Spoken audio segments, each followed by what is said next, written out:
ከዚህ ከባድነት አንጻር ያይና ሰው እኔ አይ ቲንክ ምን ብሎ ያስባል? በስቅላት በሞት በ20 ዓመት በዕድሜ ልክ የሚያስቀጣ ይመስለዋል። በጣም ብዙ ሰው ግብረ ሰዶማዊነትን ኤክሰርሳይዝ የሚያደርግ አንድ ሰው ሲገኝ በመሪ ደረጃ ቅጣቱ ስንት እንደሚል ንገርልኝ። ሁኔታ እንደዚህ አይነት ድርጊት የሚፈጽሙ ሰዎች ተፈቃቅደው ሊያደርጉ ይችላሉ። ከመሰረቱ ህገወጥ ነው። ማድረጋቸው ብቻውን ወንጀል ነው።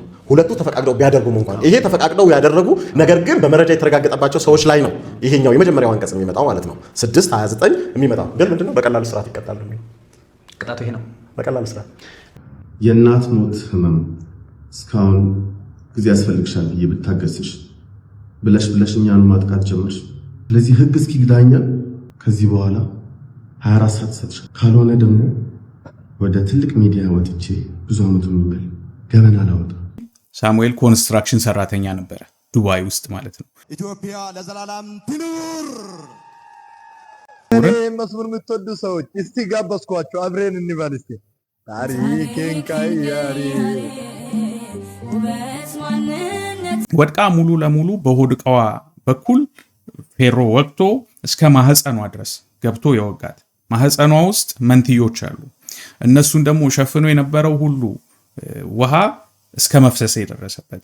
በስመ አብ ወወልድ ወመንፈስ ቅዱስ አሐዱ አምላክ አሜን። ሰላም ጤና ይስጥልን የኢትዮ ኢንፎ ሚዲያ ተከታታዮች እንደምን አላችሁ? እስክንድር ነኝ፣ ተመልሼ መጥቻለሁ። ዛሬ አንዳንድ የሚገራርቡ አይነት መረጃዎችን ይዤላችሁ መጥቻለሁ።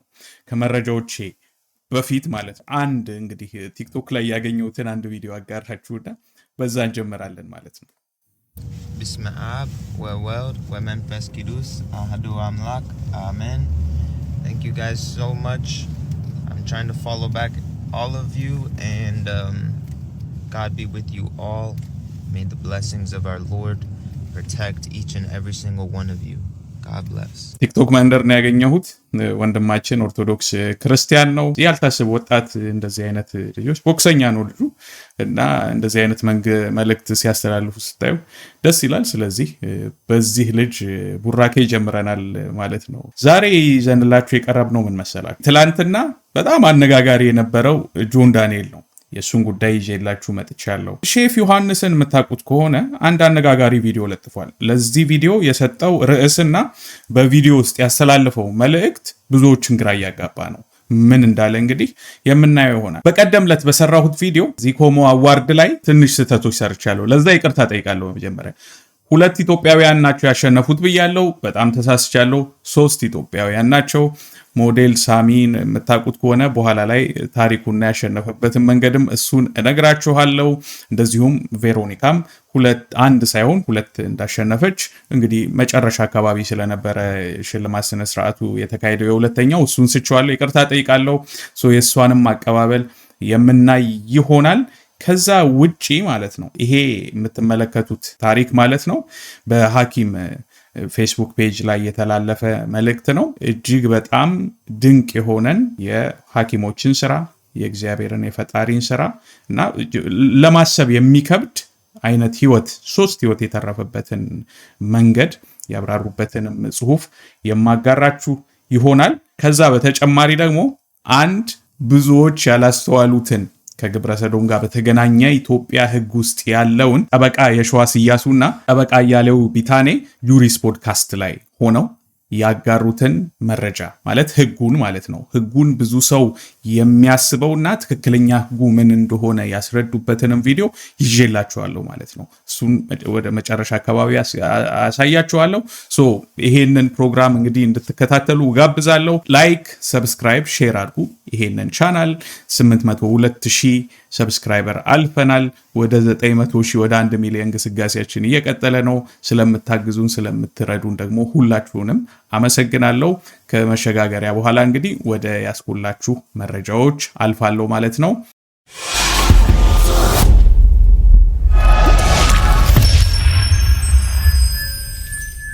እንግዲህ መጀመሪያ ያስኩላችሁ በቀደም ዕለት በተካሂዶ በነበረው በዚኮሞ አዋርድ ላይ በዚኮሞ አፍሪካ አዋርድ 2025 ላይ 2 ኢትዮጵያውያን ቬሮኒካ እንደዚሁም ደግሞ ሄራና ማሸነፋቸውን ተናግሬ ነበረ።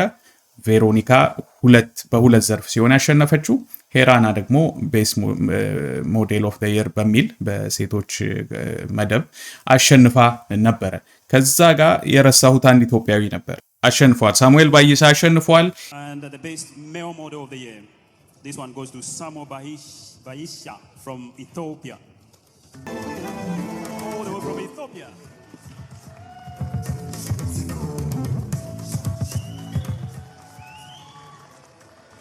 First of all, thank you, Jesus, for this chance.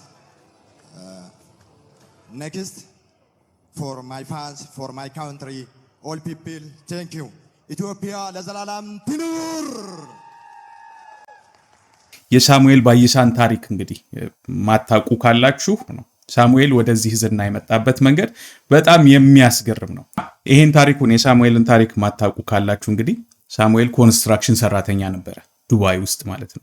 ዱባይ ውስጥ ታዲያ አንድ ዱባይ ላይ ኮንቴንት የሚሰራ ፔጅ አለ እና ዝም ብሎ እየዞረ ፎቶ ያነሳልና እሱ ቪዲዮዎች ይቀርጻል፣ ፎቶዎች ያነሳል፣ እንደዛ አይነት ነገር እና እሱ በአጋጣሚ እሱ የሚሰራበት አካባቢ ያገኘዋል። ከዛ በኋላ መኪና ውስጥ ላስገባህና መኪናውን ያው የስፖርትስ ካር ነው፣ ውድ ካር ነው፣ እሱን ያሳየዋል እና ያንን ቪዲዮ ያዩ ሰዎች ይወዱትና ይሄ ልጅ በጣም የሞዴል ፊት አለው ይላሉ። ከዛ ኤሪክ ፊት የሚባል አንድ ፎቶ የሚያነሳ ሞዴሎችን ፎቶ የሚያነሳ ማለት ነው እሱ የሳሙኤልን ፎቶ ያይና ሳሙኤልን ያየውና እንዴ ድጋሚ ማግኘት አለበት ይለዋል። ከዛ በኋላ እሱ ተመልሶ ይሄዳል፣ ያገኘዋል፣ ከዛ ይወስደዋል ወደ ኤሪክ ወደሚባለው ሰው። ያንን ካረገ በኋላ በቃ የሳሚ ህይወት ሙሉ ለሙሉ ተቀየረ ማለት ነው እና እንደምታዩት ከዚህ ከነበረበት የኮንስትራክሽን ስራ ማለት ነው ቲኮሞ አዋርድ 2025 የአፍሪካ ምርጥ ወንድ ሞዴል ተብሎ ተሸልሟል። ይሄ በጣም የሚገርም እውነት ታሪክ። ከዛ ኮንስትራክሽን ሰራተኝነት ህይወትን ለማሸነፍ የሚጥር የነበረ አንድ ልጅ ከዛ ተነስቶ ቤስት አፍሪካን ሞዴል ኦፍ ዘ የር ተብሎ በወንዶች ካታጎሪ አሸንፏል ማለት ነው። ይሄ በጣም አስደናቂ ሆነ። እሱም ይሄን መዝሙር የምትወዱ ሰዎች እስቲ ጋበዝኳቸው፣ አብረን እንበል እስቲ ታሪኬን ቀያሪ እና የሳሚ ታሪክ እጅግ በጣም የሚገርም ነው። ሲፈጠር ታሪኩ በተፈጠረበት ሰዓት አስታውሳለሁ። እንደዚህ ሆነ ላቬንዶባ የሚባል እንትን ላይ ገኖ ወጥቶ ወደ ሞዴልነት እየተቀየረ ያለ ኢትዮጵያዊ ተብሎ ወጥቶ እንደነበር አስታውሳለሁ። ከዛ በኋላ በዚህ ደረጃ አሁን የምታዩትን አዋርድ ወስዶ ይሄ ልጅ ታሪኩ ተቀይሮ አምላኩን አመስግኖ ስናየው በጣም የሚያስደስት ነገር ነውና እንግዲህ መጀመሪያ ቪዲዮ ስሰራ ስለዘነጋው ይቅርታ ጠይቃለሁ። ግን ትልቅ የሆነ እንግዲህ ኢትዮጵያ ለዘላለም ትኑር ብሎ የአፍሪካ መድረክ ላይ ኢትዮጵያን ስም አንስቶ አመስግኗል።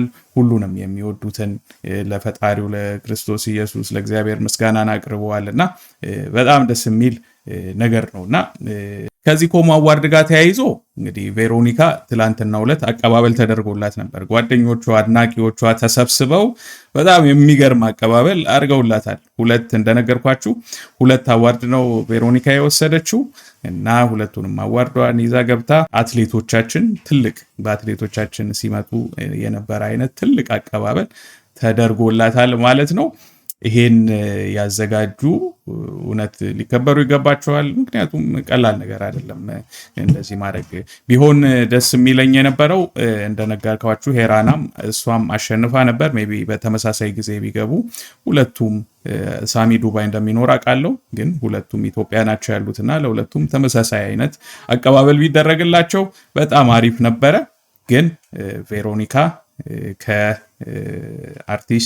የተገኙበት እንደዚሁም ታዋቂ ሰዎች የተገኙበት መድረክ፣ የእሱ አድናቂዎች በተገኙበት መድረክ፣ ጋዜጠኞች በተገኙበት መድረክ ማለት ነው ትልቅ አቀባበል ተደርጎላት እሷ የጠበቀችው አልመሰለኝም። ስሜቷ የሆነ ማለት በዛን ሰዓት የነበረ ስሜቷ ነበረ አውጥታ በቃ ስሜታዊ ሆና ስታለቅስም አይተናታል። እና ያው የሀገርን ባንዲ አፍሪካ መድረክ ላይ ዓለም መድረክ ላይ የሚያስጠሩ ሰዎች ትልቅ ክብር ይገባቸዋል። እና ክብር ስንሰጥ ደግሞ ከታች ያለውም ይነሳሳል። በድጋሚ ለሁሉ ለሄራናም ለቬሮኒካም እንዲሁም ለሳሚ እንኳን ደስ አላችሁ፣ አክብሮታችሁናል ለማለት እወዳለሁ። ትላንትና እንግዲህ በኢትዮጵያ የቲክቶክ ታሪክ ማለት ነው ታይቶ የማይታወቅ ነገር ሆኗል። እንግዲህ ከ126,000 ሰው በላይ በአንድ ሰዓት የሆነ ወቅት ላይ ከ126,000 ሰው በላይ ጆን ዳንኤል የመጀመሪያ ከእስር በኋላ የመጀመሪያውን ላይቭ ፕሮግራሙን ማለት ነው ቲክቶክ ላይ እየተከታተሉ ነበረ። ይሄ ተጠበቀ ነው ብዬ አስባለሁ። 1 ዓመት ከ4 ወር ነው የታሰረው ጆን ዳንኤል። በዛ ወቅት ስለሱ የሚሰሩ ዜናዎች ብዙ ትኩረት ይስቡ ነበር። ከታሰረበት ጉዳይ ጋር ተያይዞ ከነዛ ጋር ተያይዞ በጣም አነጋጋሪ ስለነበረ ይሄ ሊሆን እንደሚችል ያው የብዙ ሰዎች ግምት ነበርና እነሱም የሄዱበት መንገድ በጣም የሚገርም ሆኖ አግኝቼዋለሁ። አንደኛ በደንብ ተቀናጅተው ነበር የጀመሩት። የሚወዱ ጓደኞቹ ከሱ ዙሪያ የተሰበሰቡ የነበሩ እንዳሉ በአንድ ቦታ ነበሩ። እነሱ ሃይፕ ሲያደርጉ ነበር ከመግባቱ በፊት 100,000 ካልሆነ ፊቱን አያሳይም ብለው በጣም ትልቅ ሃይፕ ሲፈጥሩ ነበረ። የተወሰነ አይቼዋለሁ። ማለት አለማየት ከባድ ነበር። በአጋጣሚ ቲክቶክን ስከፍቱ የምታዩት ነበረ። ኢቨን ላይቭን እንኳን ባታዩት ላይቭን ሪከርድ አድርገው አጭራጭር ቪዲዮ እንትን ብለው በቃ ሙሉ ለሙሉ ተጥለቅልቆ ነበረ እና 126,000 ሰው። አሁን አንድ ነገር ማውራት እፈልጋለሁ። ከዚህ በፊትም ብያለሁ። ቲክቶክ ወይ ደግሞ ሶሻል ሚዲያ ላይ እየመጡ ያሉ ተጽዕኖ የሚፈጥሩ ወጣት ልጆች ማለት ነው በፊት ትራዲሽናል ማርኬቱ ላይ ወይ ትራዲሽናል ሚዲያው ላይ እናያቸው ከነበሩ ተጽዕኖ ፈጣሪዎች በላይ በጣም ትልቅ ተጽዕኖ ያላቸው የሆኑ እና የሆነ ማርኬት የሚደረግባቸው ናቸው። በተለይ ወጣት ደግሞ ሲሆኑ በጣም እጅግ ብዙ ትኩረት የሚስቡ ናቸውና አሁን ይሄንን ቁጥር 126,000 ሰው ምናምን የሚል ቁጥር ኢቭን በሌላው ዓለም ደረጃ ማለት ነው በጣም ትልቅ ቁጥር ነው። በጣም ትልቅ ቁጥር ነው። በአንድ ጊዜ 126,000 ሰው ቁጭ ብሎ ይሄን ልጅ እያየ ነበረ የሚለውን ነገር ስታስቡ በዚህ ልጅ ልታስተላልፉ የምትችሉትን መልእክት ማንኛውም አይነት መልእክት ማለት ነው የማርኬቲንግ መልእክቶች ነው ምለው ማስተላለፍ ይቻላልና አሁን ይሄ አቴንሽን ይሄ እንደዚህ አይነት ታዲያ ታዋቂነት ኦርጋኒክ ሲሆን ደስ ይላል። አሁን ይሄ ልጅ የመጣበትን መንገድ እናውቃለን። የዛሬ 4 ዓመት ጀምሮ ቲክቶክ ላይቭ ላይ እንዴት ገንዘብ እንደሚሰራ ብዙ ትምህርት ምናምን ሲሰጥ ብዙ ሰዎችን ወደዛ ስራ እንዲገቡ ያደረገ ልጅ ነው። በጣም እኔ ከዛ አንጻር አደንቀዋለሁ ልጁን። ግን ቱ ዘ ኮንትራሪ ማለት ነው አሁን ይሄ ኦርጋኒክ ነው ብያቸዋለሁ። በቃ ሰው ለዚህ ልጅ ፍቅር አለው። በቃ 126,000 ሰው የመጀመሪያውን ኢንተርቪው ያልኩኝ ላይቭ ለማየት ተደርድረው እየጠበቁት ነበር። ያስታወሰኝ ጃዋር ታስሮ ሲፈታ እሱም የመጀመሪያውን የዛኔ አንድ የሆነ ዩቲዩብ ቻናል ነበር፣ አሁን ስሙን ዘነጋሁት። ኤኒዌይስ ያ ዩቲዩብ ቻናል ነበረ የመጀመሪያውን ኢንተርቪው ከሱ ጋር ያደረጉት እና ያ ኢንተርቪው ማለት ነው በ24 ሰዓት ውስጥ 1 ሚሊዮን ነው ምናምን ሰው ነበር ያየው። ኢቨን ፕሪሚየር ሲያደርጉት ዩቲዩብ ላይ ፕሪሚየር አድርገውት የዛኔ በጊዜው አይ ቲንክ 30,000 ሰው ነው ምናምን አየው ተብሎ ጉድ ሲባል ነበር።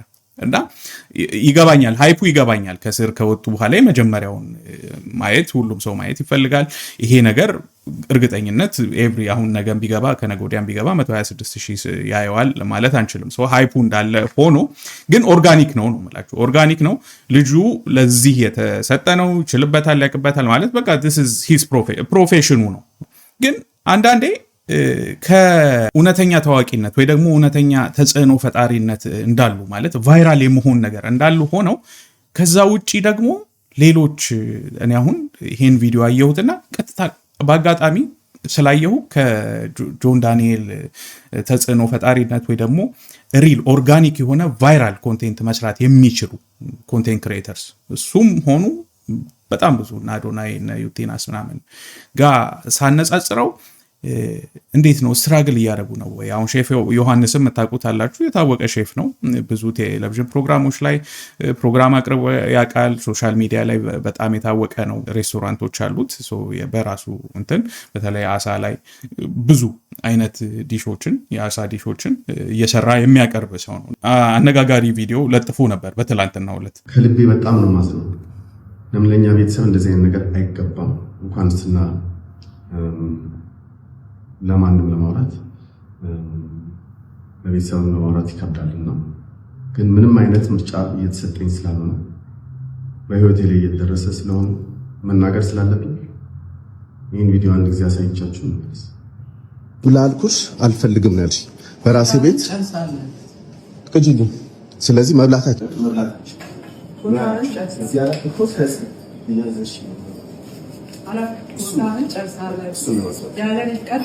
ልብ ልብ ተሰማችሁ አይደለ? ሁላችሁም መብት አለን አይደለ? አሁን የሰማችኋት የ5 ዓመት ታናሽ ናት። የቢዝነስ ፓርትነራችን ናት። ይህን የምታወራው በቤተሰብ ሬስቶራንታችን የእናትና አባታችን ቤት ውስጥ ምግብ ስትከለክል ከሰራተኛ ጋር ሰራተኛ ሳብራ ማለት ነው። የእናት ሞት ህመም እስካሁን ጊዜ ያስፈልግሻል ብዬ ብታገስሽ ብለሽ እኛን ማጥቃት ጀመርሽ። እንኳንስ ለቤተሰብ ለባዳ ወጋችን አይፈቅድም ምግብ መከልከል። ስለዚህ ህግ እስኪግዳኛል። ይሄ ኤቲክስ እና ሞራል ኢሹ ስለሆነ በህግ እንኳን ፊት እንዴት እንደሚቀርብ ግራ ስለተጋባ በቤተሰብ በአባት ፊት እናወራ ብዬ እምቢ ስላልሽ ከዚህ በኋላ 24 ሰዓት ሰጥሻለሁ። በ24 ሰዓት ውስጥ አትሊስት ቤዚክ ኒድ የቤተሰብ ሚኒንግ ላውንድሪ እና ምግብ የመሳሰለ ማይነካበትና ኢንሹ የምታደርግበት ሲስተም ካልሆነ ደግሞ ወደ ትልቅ ሚዲያ ወጥቼ ብዙ አመቱ የሚበል ገበና ላወራ ስለሆነ ተጠንቀቂ፣ ለአንቺም ለቤተሰባችን። እንግዲህ የመጀመሪያ ሪያክሽናችሁ የሚሆነው ይሄ ነገር ውሸት ነው የሚል ነው። እኔም ተመሳሳይ ነው። እንትኔ ኮሜንት ሴክሽኑ ዝግ ነው። ኮሜንት ሴክሽን ላይ ማንም ሰው ጽሁፍ መጻፍ አይችልም። እንግዲህ ሳየው ብዙ ቪዲዮዎቹ ኮሜንት ሴክሽኑ ዝግ ነው። ለእህቱ ማስጠንቀቂያ የሰጠበት ቪዲዮ በሚል ነው የታየኝ። የኔን ግምት ልንገራችሁ፣ ውሸት ነው ብዬ ነው ማስበው። ይሄ የተሰራበት ምክንያት ቫይራል እንዲሆን ነው። ሰው ወንድምና እህት ሲጣላ ወይ ደግሞ ቤተሰብ መካከል ጥል ሲፈጠር የብዙ ሰው እንዴት ነው ቀልብ ይገዛልና በዛ ምክንያት ቀልብ ለመግዛት ወደሱ ፔጅ ብዙ ሰው እንዲመጣ ለማድረግ ያደረገው ነገር ነው ብዬ አስባለሁ። ግን ግራ ገብቶኛል። ማለት ሼፍ ዮሐንስ በዚህ ደረጃ ከእህቴ ጋር ምግብ ከለከለችኝ፣ በህግ ፋረድሻለሁ የና የሞቱ እናቱን ስም ጠርቶ ወይ እውነት ነው ውሸት ነው ግራ ጋብቶናል። የሆነ አቴንሽን ያስፈልጋል በዚህ ደረጃ። ቅድም ከጆን ዳንኤል ጋር አነጻጽሬዋለሁ ያልኳችሁ አንደኛ ምክንያት ያ ነው ማለት ወይ ደግሞ እና አዶናይ ጋር ያለው ነገር ማለት የሆነ ኦርጋኒክ የሆነ ቫይራል የሆኑ ሰዎች አሉ፣ ኮንቴንት መስራት የሚችሉ የሚታወቁ። አሁን ሼፍ ዮሐንስ ያው ሂዘ ሼፍ እንግዲህ ሬስቶራንት ውስጥ ብዙ ሰው ያስተናግዳል፣ ሰክሰስፉል ነው። ሶ ዳዝ ሂ ኒድ ይሄ ያስፈልገዋል ወይ እንደዚህ አይነት እንትን በኋላ ላይ ማለት ያው ያጠናበት ሊሆን ይችላል ወይ ተዘጋጅቶበት ያደረገው ነገር ነው የሚሆነውና ከዛ በላይ እኔ ያሳሰበኝ ነገር ምንድን ነው እንግዲህ ሬስቶራንት ከሆነ ማለት ነው እዚህ ጋር የምናየው ነገር ትንሽ ያስደነግጣል። ይሄ እንግዲህ ያው ስጋ ወይ አሳ ስጋም ሊሆን ይችላል፣ ምግብ ነው። ምግብ እንደዚህ መሬት ላይ ተቀምጦ የሚሰራበት ሬስቶራንት ከሆነ የንጽህና ኢሹ ከባድ ነው። እኔ እንደ አንድ ግለሰብ አሁን ይሄንን ካየው በኋላ ሜቢ እዛ ቤት ላልሄድ እችላለሁ። እናንተ ምን ትላላችሁ? ማለት ውሸት የሚመስል ነገር እንደዚህ ማቅረብ አለ ወይ? እውነት እስከሆነ በዚህ ደረጃ ምንድነው መልስ የምሰጠው? ማለት አትበላም ማለችኝ የሚል ከሚለው አንጻር ከክሱ አንጻር ነው ውሸት ይሆናል የሚል ግምት ያለ። ሞስት ፕሮባብሊም ውሸት ነው ማለት ዝም ብሎ ክሊክና እይታን ለመሳብ የተደረገ ስታንት ነው ወይ ደግሞ ማስመሰል ማለት ነው። ነገር ግን ያ የሚያስፈልገው ሰው ነው ወይ ብዬ ለመጠየቅ ወዳለሁ። ወደ እንትኑ ላይ ገብቼ ለማየት ሞክሬያለሁ። የቲክቶክ ፔጁ ላይ ያው የእውቅናውን ያህል አይደለም። ያው ሰው እንደነገርኳቸው ኦርጋኒክ የሆኑ ኮንተንት ክሬተሮችን ነው የሚከተለው። ሼፎች ያው በቃ ሼፍ ነው፣ በቃ ሬስቶራንት ውስጥ ነው፣ ምግቡ ላይ ነው እንትንነቱ ማለት ታዋቂነቱ። የሚቀመስ ነገር ነው፣ ሄዳችሁ መብላት አለባችሁ። ኮንተንት ክሬተርስ ደግሞ የሚታይና የሚሰማ ነገር ነው የሚሰሩት። ስለዚህ እንትናቸው ቫይራል መሆናቸው ወይ ታዋቂነታቸው እዛው አፑ ላይ ነው ማለት ከፍተን እያየን በብዛት እያየን የምንወደው ነገር ነው። በእይታ ነው የነሱ የሚለካው። የሱ ግን ሄደን ቀምሰን የምናውቀው ነገር ነውና አይ ዶንት ኖ ማለት ትክክለኛ ነው አይደለም። እስቲ የራሳችሁን አስተያየት እንድሰጡ ብዬ እድሉን እሰጣችኋለሁ። ሼፍ ዮሐንስም ከዚህ በኋላ ሜቢ ይሄ ወጣው ትላንት ነው ሜቢ አዲስ ነገር ደግሞ ሳምንቱ መጨረሻ ላይ ሊያሰማን ይችላል ወይ ደግሞ ሰይፉ ላይ ብናየው ከሆነ የምናይ ይሆናል። ከትላንት በስቲያ ሐኪም ፔጅ ላይ የተጋራውን አንድ በጣም አስደናቂ የሆነ ታሪክ ላጋራችሁ ማለት ነው። እና ታሪኩን ሙሉ ለሙሉ በእንግሊዝኛ እንደዚሁም ደግሞ በጣም ብዙ የሜዲካል ተርሞችን ተጠቅመው ነው የጻፉት እና በተቻለኝ መጠን ለማለት የተፈለገውን ለመረዳት ሞክሬ ነው ይሄን ማቀርብላችሁ ማለት ነው። የምታዩት እናት ማለት ነው ከቀናት በፊት 40 ዓመቷ ነው። ከቀናት በፊት ጊኒር ጄኔራል ሆስፒታል ለሕክምና ለአጣዳፊ ሕክምና ትመጣለች አሉና ስትመጣ በጠየቁትና ባወቁት መሰረት 13 ጊዜ አርግዛ 12 ጊዜ የወለደች እናት ነች። ያ ማለት 12 ልጆች አሏት 13 ጊዜ አርግዛ ማለት ነው። አንደኛው እርግዝናዋ ተጨናግፎባታል እና እቺ 40 ዓመት ሴት ምን አይነት አደጋ ያጋጥማታል? ከመንገድ ላይ እየተሰራ የነበረ ትቦ አካባቢ ላይ ጉድጓድ ላይ ትወድቅና ለትቦ ደግሞ ለዛ ለኮንክሪት የተሰራ አንድ ፌሮ በሆዷ በኩል በታችኛው የግራ ክፍል በሆዷ በኩል ዘልቆ በመግባት ጉዳት ያደርስባታል ማለት ነው። ስትመጣ የደማች ነው የመጣችው። አደጋው ከደረሰባት በኋላ ስትሄድ የመጣችው ምሽት 5 ሰዓት አካባቢ ነው ይላል። እንግዲህ አደጋው የደረሰባት ከመጣችበት ከ4 ሰዓት በፊት አካባቢ ነው ብለው ነው የሚያስቡት። እና ስትመጣ አሜኖሬክ ፕሬግናንሲ ነበራት ብለው ይናገራሉ። ለ9 ወር ምንም አይነት የወር አበባ እንዳላየች እንደነበረ ይገልጻሉ። ስለዚህ ወር አበባ በሌለበት ሂደት ውስጥ የተፈጠረ ጽንስ ነበር። ያ ጽንስ ግን በውስጧ እንዳለ እሷ ምንም የምታውቀው ነገር አልነበረም ማለት ነው። እና አደጋው ሲደርስባት እዛው ተሰክቶባት ያፌሮ ሆዷ ላይ ተሰክቶ ሰው ነበረ ከዛ ፌሮ ላይ ነቅሎ ያወጣት ብለው ጽፈዋል። ያ ፌሮ ማለት ነው ቀጥታ በታችኛው የሆዷ ክፍል ነበረ ወቅቶ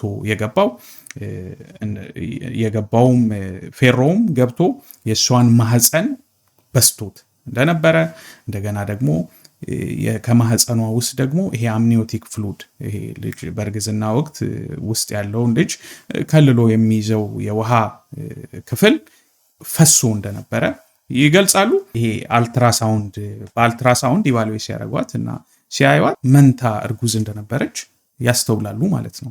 በሚጠይቋትም ሰዓት እርጉዝ እንደሆነች እንደማታቅ ትነግራቸዋለች። የሚያስገርም ሁኔታ ነው። እንግዲህ አደጋው ፌሮ የገባበትን ቦታ ማህፀኗ ውስጥ ገብቶ እስከ 2 ሴንቲሜትር ያህል ጥልቀት ገብቶ ማህፀኗ ውስጥ ማለት ነው የልጆቹን የሚከላከለውን ውሃ ክፍል ራሱ እንዲፈስ አድርጎታል። እሷ እርጉዝ እንደሆነች አታውቅም። መንትያ ልጆች በሆዷ እንደተሸከመች እቺ እናት አታውቅም ነበር። ከዛ ለአጣዳፊ የሆነ ኦፕሬሽን አዘጋጇት በሲ ሴክሽን ማለት ነው። 2.8 ኪሎ ግራም የሚመዝን ጤናማ ወንድ ልጅ ከዛን ደግሞ 2 ኪሎ ግራም የምትመዝን ሌላ ጤናማ ሴት ልጅ በሲ ሴክሽን ተገላግላለች ማለት ነው በኦፕሬሽን። ልጆቹንም በወጡበት ሰዓት ኤፒጂኤአር የሚባል ስኮር አለ እንግዲህ በእንትኖች አገላለጽ በሜዲካል ተርም ማለት ነው። ይሄ ስኮር 7.8 ይላል። ያ ማለት ኖርማል የሆነ ጤናማ የሆኑ ምንም አይነት ከሙቀትና የሽንት ጨርቃቸውን ከማድረግ እንደዚሁም ደግሞ የተወሰነ ምግብ ከመስጠት ውጪ ብዙም አይነት እርዳታ ማያስፈልጋቸው ጤናማ የሆኑ ልጆችን ለመገላገል ችላለች። እና በኦፕሬሽኑ ወቅት ልጆቹን በሰላም ካገላገሉ በኋላ የእንቁላል የሚያልፍበትን ትቦ እንደዘጉ ገልጸዋል ማለት ነው። ከዚህ በኋላ እንግዲህ የማህፀኗ ላይም ዳሜጅ አለ። እሷ ላይ ከዚህ በኋላ እርግዝናም ከመጣ እሷ ላይም ሊፈጥረው የሚችል የጤና እክል ስለሚኖር ከሷ ጋር በመማከር ማለት ነው ይሄ እንቁላል የሚተላለፍበትን ትቦ ዘግተውላታል። በአሁኑ ሰዓት ሁለቱም ልጆች እናትየውም በሙሉ ጤንነት ላይ እንደሚገኙ ነው ያጋሩትና ይሄንን የዚችን እናትና እነዚህን ሁለት ህፃናት ህይወት የታደጉት ዶክተሮችንም ስም አጋርተዋል ሐኪም ላይ። ስለዚህ እነሱን ስም የማሳያችሁ ይሆናል። አሁን እነሱም ዶክተር ጎዳና ጉዮ ጋይነኮሎጂስት ኤንድ ኦብስቴትሪሽያን ነው ይላል። ሚስተር ተሻገር ማሞ፣ ሚስተር የሺ ጥላ ስንታየው፣ ጽዮን አነስቴጂስት፣ ሌንጮ ስክረብ ነርስ፣ ጊሹ ሰርኩሌቲንግ ነርስ፣ እንደዚሁም ጅማ ሰርኩሌቲንግ ነርስ ተብለው ለነሱም ከፈጣሪ ቀጥሎ ምስጋና የሚገባቸው የነዚህን ልጆች የእናትና የልጆችን ህይወት ያተረፉ የጤና ቡድን ናቸው ማለት ነው። ይሄን ታሪክ ሳነበው እኔ በጣም ነው የገረመኝ።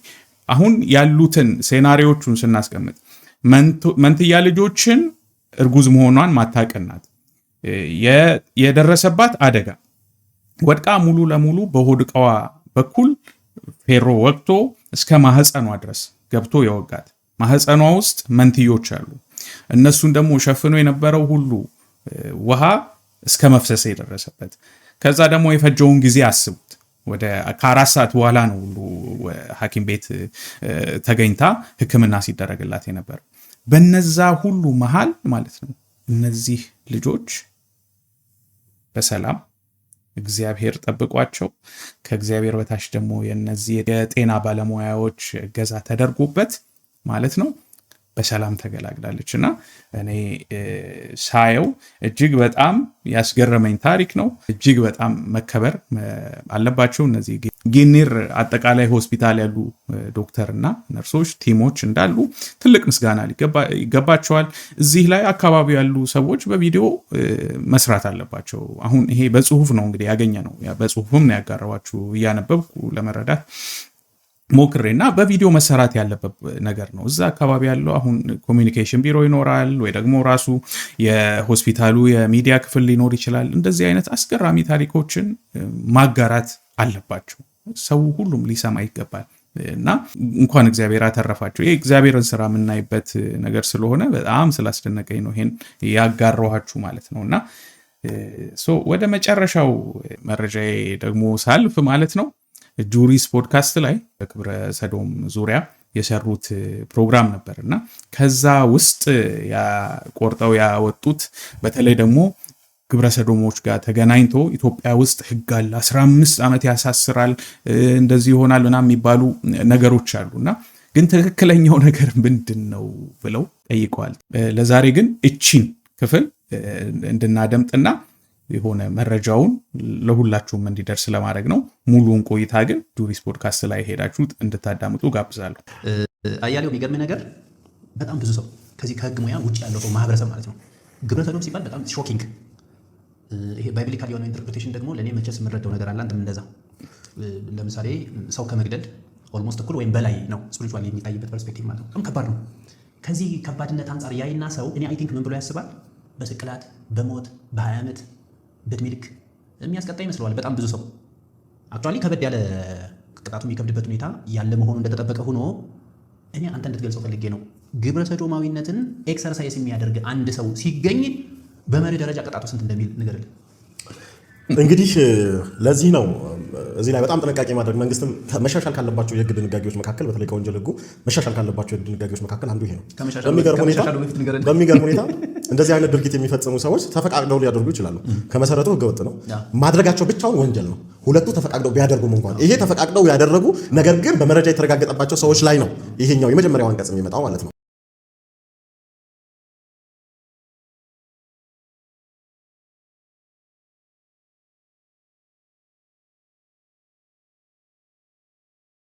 ስለዚህ እዚህ ላይ በቃ እሱም አበክሮ ተናግሯል። ማወቅ ያለባችሁ ፈቅደው ያደረጉ ወንጀል ቢሆንም ተፈቃቅደው ግን ስላደረጉ ነው እያወራ ያለው እና እሱ የሚጠቅሰውን አንቀጽ እዚህ ላይ አሁን አሳያችኋለሁ። ውድ የጁሪስ ፖድካስት የሚመጣው ቀላል ስርዓት ማለት ቅጣት ማለት እንደሆነ እንነግራለን። ያው እንደምታነቡት ነው።